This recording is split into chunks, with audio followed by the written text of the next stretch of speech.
Y'all see that? Man, so beautiful.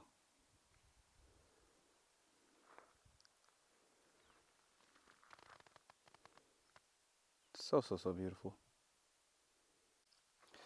And like, the thing about me, right, is that most people don't know that I actually love hiking. Like, if I had to choose between the beach or hiking, I probably choose hiking. Most because there's a sense of like, oh, I'm gonna reach that peak. I'm gonna reach that level. I don't care what nobody say, but I'm gonna reach it. Oh shit, that's oh shit, we got deer. We got deer out there. Here we go. Hold up.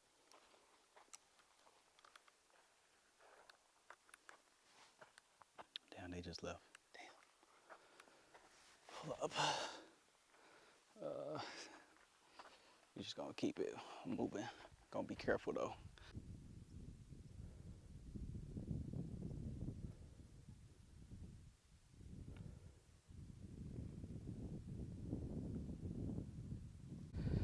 Well, the lighting is better this way, so we holding the camera this way. Heard some noises, so I'm finna skedaddle. Cause that's a no, big dog. We don't play with animals out here. Not one bit. Nature is beautiful, but it's dangerous. Hold up. Let me show y'all.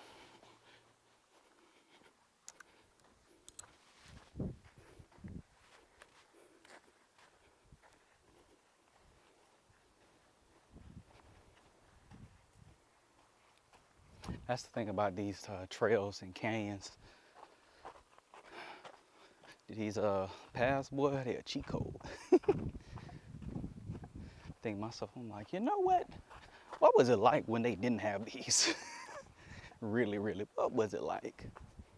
Cause boy, if I had these, well, rather if I didn't have these, boy, I'd be a smoked turkey.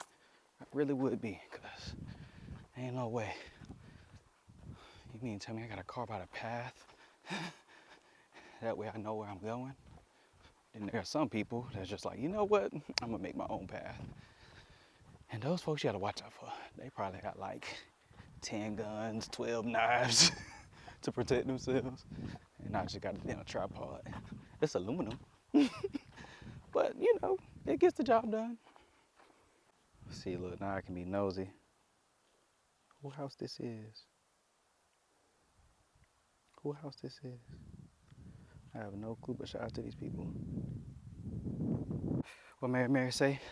I'm walking, I'm walking, I'm walking. Who we? Almost to the bottom of the, I guess canyon. Whew.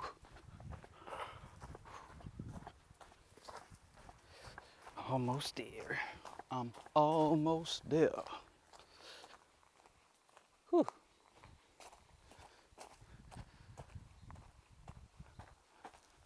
That's the one thing I think people are missing out on, which is being in nature. You know, indulging in the simple things. The very, very simple things. Almost back to the car. Finally made it back to the car. Safe and sound. Uh, One thing that I reflect on is when I went back to Ohio to do work. And for those that know or may not remember or may not know at all, I lived in Ohio for like 3 years with my grandparents, right? So I got an interesting relationship with Cleveland to be exact. But I drove by the home that we used to live in, and me being me, like I'm not thinking of where I'm at, right? First off, it's the hood. Second off, it's the hood. So I'm there, and like I see the home for the first time in years. I'm like, whoa, this is kind of trippy. You know what I mean? Um, and there's a guy that's out front. You know, he records me for some peculiar reason, but you know, safety first. I get it. If there was some guy just riding around in my neighborhood, I probably would do the same thing, probably. But he did it, and I was like, hey, yo, you know what I'm saying? I don't mean no harm at all. Hey, it's just been a while since I've seen this house and whatnot. I just want to look at it. You know what I mean? And rudely, he said, congrats, you've moved. And I couldn't do anything but laugh. You know what I mean? Because I'm like, damn, Captain Obvious, I know that. But also, it's like, he's right. You know, I have moved. You know, I've moved from Jacksonville to Georgia, then back to Jacksonville, then to Ohio, then back to Jacksonville. You know what I mean? Then to Atlanta, and then now I'm in LA. So shout out to that man for telling me congratulations for moving, because there's so much that I've experienced and there's so much that I am experiencing, and I wouldn't have experienced it if I didn't move. So all that say, move, move because your life depends on it.